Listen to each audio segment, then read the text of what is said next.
Yan mga kasanggay, kung mahilig pa tayo kumain ng seafood, ayan, dito tayo sa Dampa. Ayan, ito dito lang matatagpuan ito sa Holy Spirit. Ngayon, dito papasok tayo para makita natin ang loob.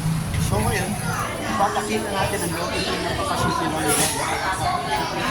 So marami dito pagpipilihan kung gusto nyo na mag-enjoy dito. Lahat ng buong pamilya nyo, pwede nyo isama kung gusto nyo dito. Tagtapon lang ito dito sa Holy Spirit.